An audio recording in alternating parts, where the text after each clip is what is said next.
అందరికీ నమస్కారం. నేను మీ తలవంచు కార్తిక్. ఇది నా తదుపరి fourth video regarding షిరింప్ farming practices from basics to latest trends. అందులో భాగంగా మనం ఆల్రెడీ పాండ్ ప్రిపరేషను, రెండో వీడియోలో వాటర్ క్వాలిటీ మేనేజ్మెంటు, అదేవిధంగా తదుపరి స్టెప్పు చాలా ఇంపార్టెంట్ టాపిక్ ఇది. ఈ వాటర్ క్వాలిటీ మేనేజ్మెంట్లో ఏ విధమైనటువంటి ప్రోబయోటిక్స్ వాడాలి, అసలు ప్రోబయోటిక్స్ అంటే ఏంటి, ప్రోబయోటిక్స్తో పాటు దాంట్లో పలు రకాలు ఉన్నాయి. ప్రోబయోటిక్స్ ఒకటి, అది నీటిలో వాడతాం మరియు మేతలలో వాడతాం. అదేవిధంగా దాంట్లో రెండో విభాగం ప్రీబయోటిక్స్ అంటాం. ఇంకొక మూడోది పోస్ట్ బయోటిక్స్ ఉన్నాయి. ఫోర్త్ వచ్చి the most important and the latest trend in aquaculture, phytobiotics అంటాం. ఫైటోబయోటిక్స్ చాలా ఇంపార్టెంట్. ప్రతి రైతు ఇది తెలుసుకోవాలి, అప్గ్రేడ్ అవ్వాలి. ఏ విధంగా ఫోన్ ఎప్పుడైతే మనల్ని ఎప్పుడు అప్డేట్ అడుగుతుంటుంది, ఎందుకు కొత్తది సాఫ్ట్వేర్ ఎక్కించుకోవాలి. అదేవిధంగా రైతులు కూడా అప్గ్రేడ్ అవ్వాలి, వెరిఫై చేసుకోవాలి, వాళ్ళు ఆత్మవిమర్శ చేసుకోవాలి. ఎంతకాలం ఇంకా లాసుల్లో ఉంటాం. మనం కల్చర్ చేసేది మన జీవితం బాగుపడాలని, మన కుటుంబాన్ని సరిగా మంచి పొజిషన్లో పెట్టాలని, పిల్లల్ని మంచి చదివించుకోవాలని రేయింబవళ్ళు రైతులు కష్టపడతారు. మరి ఆ కష్టానికి ప్రతిఫలం రావాలంటే మంచి సక్సెస్ఫుల్ క్రాప్ కావాలి. కాబట్టి నేను చాలా మిమ్మల్ని పర్సనల్గా రిక్వెస్ట్ చేసి, దయచేసి ఈ లేటెస్ట్ టెక్నాలజీ ఏదైతే వచ్చిందో, ఎప్పుడో వచ్చింది కానీ రైతులు అప్డేట్ కావట్లేదు. కాబట్టి అవుతారని నేను గట్టిగా ఆశిస్తున్నాను. మొదటగా వాటర్ క్వాలిటీ మేనేజ్మెంట్లో ఆ ట్రీట్మెంట్ ప్రొసీజర్ ఏంటి, ఆల్రెడీ పాత వీడియోలో నేను న్యాచురల్గా ఒక ఎకరాకి ఒక రైస్ బ్రాన్ 8 to 10 kgs ఒక ఎకరాకి, అదేవిధంగా east, live east, not bakery east 1/2 kg ఒక ఎకరాకి, మరియు వేరుశనగ చెక్క ఒక ప్రోటీన్ ఏంటది ప్రకృతి ఇచ్చింది, వేరుశనగ చెక్క GNOC అంటాం, గ్రౌండ్నట్ ఆయిల్ కేక్, అదొక 5 to 8 kgs, plus most important carbon source బెల్లం, జాగరి, అది 8 to 10 kgs. ఇవన్నిటి మిశ్రమాన్ని వాటర్లో కలిపి, తగినంత వాటర్లో కలిపి, దానికి బ్రూయింగ్ మెషిన్ అని వస్తుంది. అంటే ఏంటంటే దాంట్లో లిటరల్గా అక్వేరియంస్లో ఏదైతే ఒక సింగిల్ ఎయిర్ స్టోన్ వేసి దాని నుంచి ఆక్సిజన్ ఉత్పత్తి అవుతుంది, అంటే చేపలు బతికేదానికి బ్రూయింగ్ మెషిన్ వాడతాం దాన్ని. ఎందుకంటే ఇది లైవ్ కల్చర్ కాబట్టి, లైవ్ ఈస్ట్ కల్చర్ కాబట్టి అది యాక్టివేట్ అయ్యి సరిగా మొత్తాన్ని, కార్బన్ని, నైట్రోజన్ని, మొత్తం రేషియోని బ్యాలెన్స్ చేసి ఒక మంచి ప్రోబయోటిక్ మిశ్రమం అవుతుంది. ఒక 24 గంటలు నానబెట్టి, ప్లస్ దానికి అడిషనల్గా ఒక ప్రోబయోటిక్, అంటే ప్రోబయోటిక్ ఏంటంటే బెనిఫిషియల్ బ్యాక్టీరియా అంటారు. ప్రోబయోటిక్ అంటే బెనిఫిషియల్ బ్యాక్టీరియా, మనకి ఉపయోగపడే బ్యాక్టీరియా. అది మనం నిత్యం మన దైనందిన జీవితం అంటే రెగ్యులర్గా మనం కూడా తీసుకుంటాం. అదేంటంటే ఏదో కాదు, పెరుగు, కర్డ్ అంటాం, దహి హిందీలో. దాంట్లో ఏముంటుందంటే లాక్టోబాసిల్లస్ అనే ఒక ప్రోబయోటిక్ ఉంటుంది. అది మనుషులకి చాలా ఇంపార్టెంట్ ప్రోబయోటిక్ బ్యాక్టీరియల్ స్ట్రెయిన్. అది మన గట్లో ఉంటుంది. దాని బాధ్యత ఏంటంటే మనం తినే చెత్త చెదారాన్ని మొత్తం అసిమిలేట్ చేసి దాని నుంచి టాక్సిన్స్ని బయటికి నెట్టేస్తుంది. అదేవిధంగా రొయ్యలు కూడా జీవే. అది ఎక్కడి నుంచో అమెరికా నుంచి వచ్చినంత మాత్రాన దానికి కొమ్ములు ఏం లేవు. కాబట్టి ఈ విబ్రియోని మెయిన్ ఇప్పుడు ప్రస్తుతం ఉన్న ఆక్వాకల్చర్ ష్రింప్ ఫార్మింగ్లో మెయిన్ రైతులకి థ్రెట్ ఏంటంటే విబ్రియోసిస్ అంటాం. దాని కాజిటివ్ ఏజెంట్స్ ఏంటి? విబ్రియో పారా హీమోలైటికస్ ఒక జాతి, రెండోది వచ్చి విబ్రియో వల్నిటికస్ అంటాం. ఈ రెండు ఎంత డేంజర్ అంటే రైతులకు కళ్ళలో కూడా వస్తాయి, దాని పర్ఫార్మెన్స్ చూపిస్తాయి. అందుకని అంత డేంజర్ అన్నమాట. దాంతోపాటు ఒక 20 రకాల విబ్రియో స్ట్రెయిన్స్ ఉన్నాయి.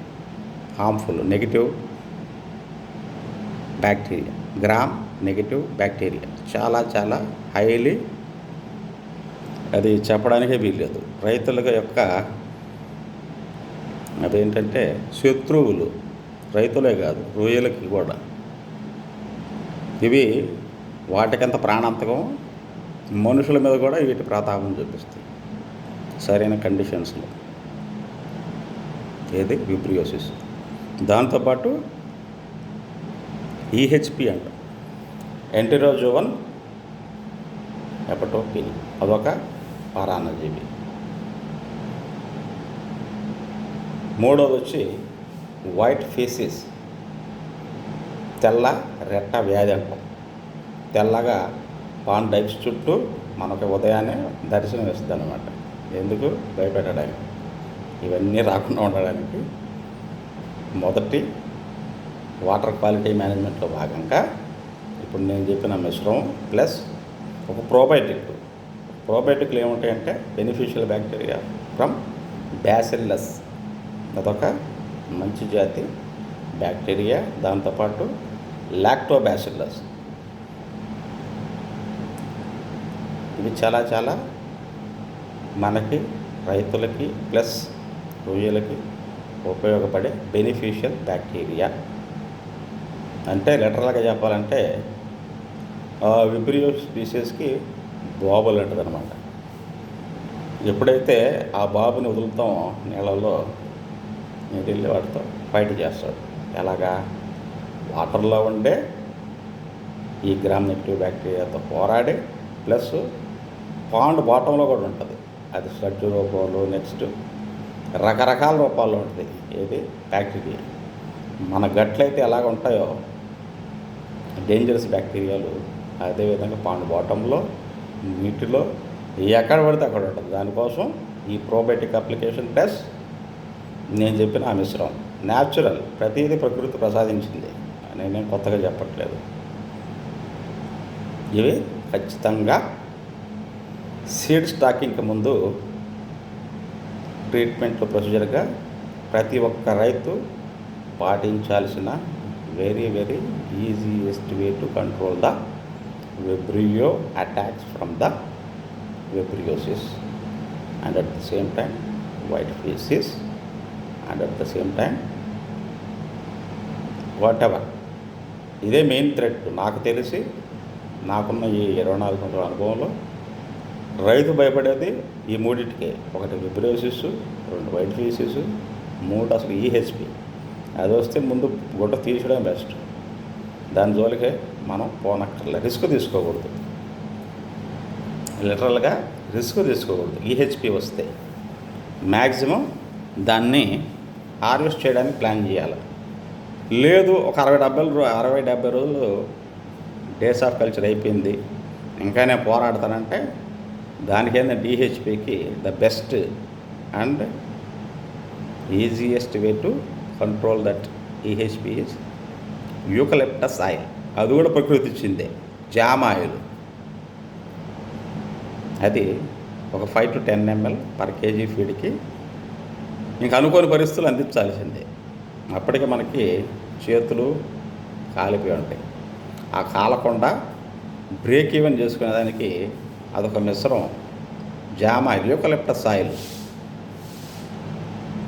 ఇప్పుడు మనం అది చైనా నుంచి ఇంపోర్ట్ చేసుకుంటాం, కానీ ఇండియాలో మనకి న్యాచురల్గా దొరుకుతుంది. అంత ఖర్చులు పెట్టకుండా యూకలిప్టస్ ఆయిల్ మన ఇండియాలో దొరికేదే వాడండి. మనకేం కొత్త కాదు. రోడ్ల మీద వెళ్ళేటప్పుడు ఎక్కడ చూసినా యూకలిప్టస్. దయచేసి ఈ ఏదైతే అక్కడ హెల్త్ కేర్ కంపెనీస్ ఉన్నాయో వాళ్ళు దాని మీద కూడా ఫోకస్ చేసని ఆశిస్తున్నాం. Plus the most important latest bullet లాంటిది అనమాట నేను చెప్పబోయి ఇప్పుడు point. Phytobiotics plus organic acids plus beta glucans, ఇవన్నీ చాలా చాలా important immuno boosters plus growth promoters plus what not everything. ఇవన్నీ plant based products, but literally they are imported. మన ఇండియాలో కూడా ఉన్నాయి. ఏంటి? ఈ organic based products. Organic, complete organic. There is no chemicals. Completely naturally available abundantly in the nature. ప్రకృతిలో దొరుకుతున్నాయండి, అవి వాడండి. ఈ కెమికల్స్ వాడడం ఆపేయండి, ఖర్చులు తగ్గించుకోండి, కాస్ట్ ఆఫ్ ప్రొడక్షన్ తగ్గించుకోండి. అప్పుడు కదా రైతు మంచి లాభాల్లో ఉంటాడు.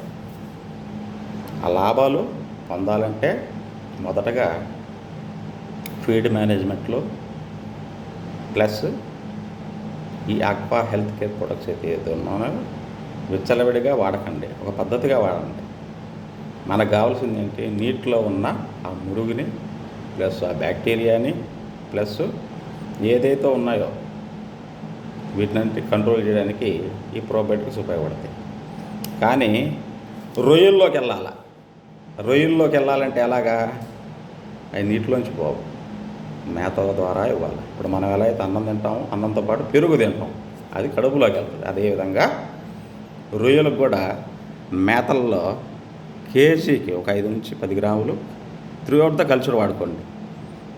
ఇప్పుడు ఫర్ సపోజ్ 120 రోజులు కల్చర్ అంతకుముందు చేసాంలే. ఇప్పుడు అన్నీ 60, 70, 80, 90 రోజులకే సినిమాలు అయిపోతున్నాయి. అంటే literally flop culture. I'm talking about vannamei, litopenaeus vannamei. I'm not talking about black tiger. I'm talking about literally about Lithopenes venami, which is imported from different countries all over the world. కాబట్టి ఇప్పుడు మనకి majority రైతులు ఆ vannamei చేస్తున్నారు. కాబట్టి especially మన ఆంధ్రప్రదేశ్లో, ఎందుకంటే మన Andhra Pradesh one of the biggest exporter to the European union, USA, Japan, China, wherever you go, our shrimp will follow. మనది మేజర్ ఎక్స్పోర్ట్ ఎవరిది? మన ఆంధ్రప్రదేశ్. ఇండియాలో సింహభాగం. లిటరల్లీ కొన్ని కోట్ల డాలర్లు మన గవర్నమెంట్కి, అంటే సెంట్రల్ గవర్నమెంట్కి టు స్టేట్ గవర్నమెంట్కి రెవెన్యూని ఇస్తున్నాం డాలర్ల రూపంలో. అంతా చాలా చాలా ఇంపార్టెంట్ అయిన రాష్ట్రం ఆంధ్రప్రదేశ్ రాష్ట్రం. దాంతోపాటు వెస్ట్ బెంగాల్, గుజరాత్, కర్ణాటక, తమిళనాడు, కేరళ, దాంతోపాటు ఇప్పుడు రాజస్థాను, పంజాబ్, వీళ్ళందరూ కూడా ష్రింప్ కల్చర్ వైపు మొగ్గు చూపుతున్నారు. కానీ వీళ్ళందరిలో మొదటి స్థానంలో ఉన్నది ఆంధ్రప్రదేశ్. కాబట్టి నేను తెలుగులో మాట్లాడుతున్నాను. Otherwise I can speak English, मैं हिंदी में बात कर सकता हूँ, गुजराती आवे छे. So try to understand my appeal. అసలు ఈ ఫైటోబయోటిక్స్ వాడటం వలన ఉపయోగాలు ఏంటి? లిటరల్గా చెప్పాలంటే ఈ యొక్క విబ్రియోసిస్ కానీ, వైట్ ఫికస్ కానీ, ఈహెచ్పికి కూడా ఈహెచ్పి నేను కామెంట్ చేయను. చాలా చాలా వల్నరబుల్ కండిషన్స్లో ఇంకా నా దగ్గర ఆప్షన్ లేదు సార్. 75 రోజులు కూడా అయిపోయింది సార్. 150 కౌంటు, 160 కౌంటు, 140 కౌంట్లో ఉంది సార్. 75 రోజులకి యాక్చువల్గా ఆ 75 రోజులకి 70 కౌంట్ వచ్చేయాలి వెనామీ అయితే. అంత స్పీడ్ గ్రోత్ ఉంటుంది. అది వీక్లీ 2.5 గ్రామ్ రావాలా, అప్పుడే రైతు లాభాల్లో ఉన్నట్టు, లేకపోతే యూజ్ లేదు. కాబట్టి దయచేసి ఈ లేటెస్ట్ టెక్నాలజీ అప్డేట్ చేసుకోండి. ఏ విధంగా మొబైల్స్ అప్డేట్ అవుతున్నాయో ప్రతిసారి సాఫ్ట్వేర్ అప్డేట్ అడుగుద్ది మనల్ని, మన ఫోన్ వాడుతుంటే, ఎస్పెషలీ ఆండ్రాయిడ్స్. ఫోనే అడిగితే ఇంకా రొయ్య కూడా అడగదు, ఎందుకంటే అది ఇంపోర్టెడ్. వెనామీ అనేది విదేశీ రొయ్య. దాంట్లో కూడా సాఫ్ట్వేర్ చూపించుంటారు ఎవరో ఆ బ్రూట్ స్టాక్ సెంట్రల్స్ వాళ్ళు. కాబట్టి దయచేసి అర్థం చేసుకొని ఈ ఫైటోబయోటిక్స్ మీద మీరు కూడా రీసెర్చ్ చేయండి. నేను చెప్తున్నా గుడ్డిగా వాడకండి, దాని రిజల్ట్స్ చూడండి. మీరే మళ్ళీ నాకు తప్పకుండా ఫోన్ చేస్తారు, సార్ ఇన్ని సంవత్సరాలు ఎందుకు చెప్పలేదు. నేను చెప్పాను 2021లోనే చెప్పాను. ఏది బీటా గ్లూకాన్స్, ఆర్గానిక్ యాసిడ్స్ ప్లస్ ఈ ఫైటోబయోటిక్స్ చాలా చాలా చాలా ఇంపార్టెంట్. సీరియస్గా తీసుకోవాలి ఇంకా రైతులు, ఎందుకంటే ఇంక మన దగ్గర టైం లేదు. ఎప్పుడు 2010 నుంచి 2026కి 16 సంవత్సరాలు అయిపోయింది. ఇది వెనామీని మనం కల్చర్లో చేసి చేసి చేసి దాన్ని రసం పిండేసాం వెనామీని. ఆల్రెడీ మన పాండ్లో ఏజ్ అయిపోయింది. ఆ పాండ్ని ఏమన్నా రీఛార్జ్ చేస్తున్నామా? నేను చెప్పా సింపుల్ టెక్నిక్స్. వర్మి కంపోస్టు ప్లస్ అప్పుడప్పుడు జిప్సము. నేలని సారవంతం చేస్తే ఆ నేలలోంచి వచ్చే మినరల్సే రొయ్యకి ఆయువు పట్టు. అది మర్చిపోతున్నాం, ఏదేదో కొట్టేస్తాం. కెమికల్ అసలు వాడకండి నేలకి దయచేసి. ఆ భూమిని ఇబ్బంది పెడితే మనం ఇబ్బందుల్లో పడిపోతాం. కాబట్టి దీంతోపాటు విటమిన్ సి ఒకటి ఉంది, అది కూడా ప్రకృతి ఇచ్చింది. విటమిన్ సి మనం కూడా తీసుకుంటాం, నిమ్మకాయ. కానీ అది ఈజీలీ సాల్యుబుల్ కాబట్టి కొన్ని ఇనార్గానిక్ ఫామ్స్లో వస్తుంది. కాబట్టి ఆస్కార్బిక్ యాసిడ్ అంటాం దాని సైంటిఫిక్ నేమ్. దయచేసి అది కూడా ఒక కేజీ మేతకి 5 గ్రాములు వాడుకోండి. ఇప్పుడు నేను చెప్పిన ఆర్గానిక్ యాసిడ్స్ కానివ్వండి, ఫైటోబయోటిక్స్ కానీ ఒక 5 గ్రాములు పర్ కేజీ ఫీడ్కే. ఉదయం అది వాడారంటే సాయంత్రం ఇంకొక ఏదైనా పెట్టుకోండి, ఇంకా మీ ఇష్టం. దాంట్లో మళ్ళీ ఆర్గానిక్ ట్రేస్ మినరల్స్ అని వస్తాయి. ఇవి కూడా ఫైటోబయోటిక్స్ కాంపౌండ్స్. మెయిన్ దాంట్లో ఇంకొక మెయిన్ కాంపౌండ్ ఉంటుంది, ట్రైటర్పినాయిడ్స్ అంటాం. ఇది కొంచెం టిపికల్ వర్డ్, నాకే 4 తిరగట్లేదు. ట్రైటర్పినాయిడ్స్ చాలా చాలా పవర్ఫుల్ బయో అవైలబుల్ కాంపౌండ్. అది చాలా యూజ్ఫుల్. అసలు రొయ్యల్లో గట్లో ఉండే ఆ గట్ లైన్లో పేరుకుపోయి ఉంటుంది, ఏది లిటరల్లీ విబ్రోసిస్, దాన్ని తుడిచేస్తుంది. అంత పవర్ఫుల్ కాంపౌండ్స్ ఉంటుంది దీంట్లో. అన్ని నేచర్ ఇచ్చిందే, ప్రకృతి ప్రకృతి ప్రకృతి. నేను చెప్తూనే ఉన్నా మొదటి నుంచి, నా వీడియోలు చేసిన దానికి కారణమే అది. ప్రకృతిని ఆరాధించండి, ఆ ప్రకృతే మనల్ని కాపాడుతుంది. ప్రకృతే భగవంతుడు, భగవంతుడే ప్రకృతి. చివరిలో నేను నిన్న చెప్పినట్టు నా వీడియోలో పెద్దలకి ఇటు యువతకి, దేశ యువతకి చిన్న చిట్కా అంట దీన్ని, సందేశం. నేను ఎక్కువగా జిడ్డు కృష్ణమూర్తి గారి పుస్తకాలు, ఆయన లిటరేచరు చదివి ఇన్స్పైర్ అవుతూ ఉంటాను. ఆయన ఒక బుక్ రాశారు, what are you doing with your life. నీ జీవితంలో ఏం చేయాలనుకుంటున్నావు, ఏం చేస్తున్నావు. దాంట్లో భాగంగా ఆయన ఒకటి చెప్తాడు, మనిషి దేవుడు ఎక్కడో ఉన్నాడని వెతుకుతూ ఉంటాడు. ఎక్కడో లేడు, ప్రతి మనిషిలో ఉన్నాడు. సాక్షాత్తు ఆ భగవంతుడే. ఏ రూపంలో? ప్రేమ రూపంలో. ప్రేమ, లవ్, ప్యార్, ప్రేమ తెలుగులో. కాబట్టి యువత అంటే పిల్లలు పెద్దలకి ప్రేమను అందించండి. పెద్దలు పిల్లలకి ప్రేమను అందిస్తే ఎటువంటి సమస్యలే, టెన్షన్లే, గాబరాలే. ఆ ప్రేమ ఎప్పుడైతే అందిస్తామో ఆ యువత అంటే ఇప్పుడు యువత మన మాట వింటారు. ప్రేమగా చెప్పండి, ప్రేమగా వారి మాటలు వినండి. అప్పుడు మనకు కూడా రిటర్న్ ప్రేమే వస్తుంది. It is a free. అది కూడా ప్రకృతి ఇచ్చింది, దేవుడు ఇచ్చాడు. నేను ఎక్కడో లేనురా, మీలోనే ఉన్నాను. ఆ ప్రేమ ఒకరికి అందిస్తే ఆ ప్రేమ వస్తుంది. ద్వేషించకండి పిల్లల్ని కానీ పిల్లల పెద్దల్ని కానీ. మంచిగా చెప్పండి. దయచేసి అందరూ అర్థం చేసుకుంటారని నేను ఆశిస్తూ, ఇంకా ఎన్నో మాట్లాడాలని అనుకుంటున్నాను, ఆశగా ఉంది. కానీ ఈ వీడియోలు లెంగ్త్ అయిపోతుంది. లేకపోతే ఈ లైఫ్ లెసన్స్ చెప్పడానికి నాకు చాలా ఓపిక వచ్చేస్తుంది. ఎందుకంటే మనం మారితే సొసైటీ మారుతుంది. సొసైటీ కోసం మనం మారాలి. ముందు మనం మారాలి. అప్పుడు సొసైటీ మనల్ని చూసి అరే ఇది మంచిగా ఉన్నాం, మనం కూడా మంచిగా ఉన్నాం అని చెప్పి మనకి అదే విధంగా బిహేవ్ చేస్తుంది సొసైటీ. కాబట్టి ప్రేమ అనేది ఉచితం, ఫ్రీ. ప్రేమించండి, ద్వేషించకండి. అదేవిధంగా రైతులు కూడా రొయ్యలను ప్రేమించండి. ప్రేమిస్తే అది మనకి పాపం సాక్రిఫైస్ చేసుకొని ఐస్లో చిల్లికిల్లు అయ్యి మనకి డాలర్ల రూపంలో డబ్బులు ఇస్తుంది. ఒక జీవి, దాన్ని మనం ఎంత సున్నితంగా చూడాలో అంత సున్నితంగా చూడాలి. దయచేసి కెమికల్స్ వాడి వాటిని ఇబ్బంది పెట్టకండి. ఫార్మల్ను, అయోడిన్ను, క్లోరిన్ను, అబ్బో ఒకటి కాదు 100 ప్రొడక్ట్స్. ఒక రకమైన ఇరిటేషన్ వచ్చేది. ఎందుకంటే పాపం చాలా సెన్సిటివ్ ఉంటుంది గిల్ ఏరియా. ఆస్మో రెగ్యులేషన్ జరిగేది ఆ గిల్స్ ఏరియాలో.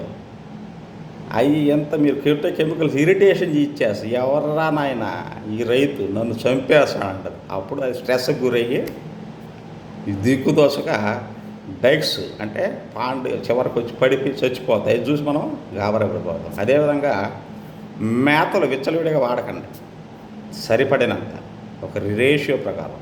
యాక్చువల్గా ద స్టాండర్డ్ అసలు ఎఫ్సిఆర్ వచ్చి 1:1 రావాలి. 1 కేజీ రొయ్యలు పండించాలంటే 1 కేజీ మేతే వాడాలి. కానీ ఇప్పుడు ఆ కేజీ పోయి 1.5 కేజీకి వచ్చింది. అక్కడక్కడ 2 కూడా చూసేస్తాం. అంటే 1 కేజీ రొయ్యలు ఉత్పత్తి చేయడానికి 2 కేజీల మేత వాడాల్సి వస్తుంది. ఎందుకు? ప్రాపర్ వాటర్ క్వాలిటీ మేనేజ్మెంట్ సరిగా లేదు. ఓవర్ ఫీడింగ్ చేస్తున్నాం. రంగులు పచ్చగా ఉంటాయి గుంటలో. ఎందుకు? ఇదే ఓవర్ ఫీడింగ్. ఆ ఓవర్ ఫీడింగ్ చేయడం వలన ఇవన్నీ పెరిగిపోతాయి. ఏది ఫిబ్రిలోడ్స్, బాటమ్ పాండ్ పాడైపోద్ది. ఆ రొయ్యకు దిక్కు తెలియదు ఎక్కడికి వెళ్ళాలో. ఎక్కడికి వెళ్ళంత పాపం నీళ్ళు లేకపోతే బతకలేదు. అందుకని ఆడ కొట్టుమిట్టాడతా నలిగి ఎవరైనా నాలాంటి టెక్నీషియన్ వస్తే అడగతుంది అనమాట, అయ్యా నువ్వైనా కాపాడని. కాబట్టి అవసరం లేకుండా ఇప్పుడు నేను డైరెక్ట్గా మీకు అందుబాటులో ఆన్లైన్లో వచ్చేసాను. ఎనీ టైం 24/7 నా సేవలో ఉపయోగించుకోండి. ఫ్రీ. దయచేసి రొయ్యని ఇబ్బంది పెట్టకుండా ప్రేమించండి. ఆ ప్రేమే మీకు డాలర్ల రూపంలో వెనక్కి వస్తుంది. ఈ వీడియోని కుదిరితే లైక్ చేయండి, సబ్స్క్రైబ్ చేసుకోండి. లాస్ట్లో గంట సింబల్ నాకు డైరెక్ట్గా మీ ముందుకు నేను వచ్చేస్తాను. Thank you very much. Good night. ఓం నమః శివాయ.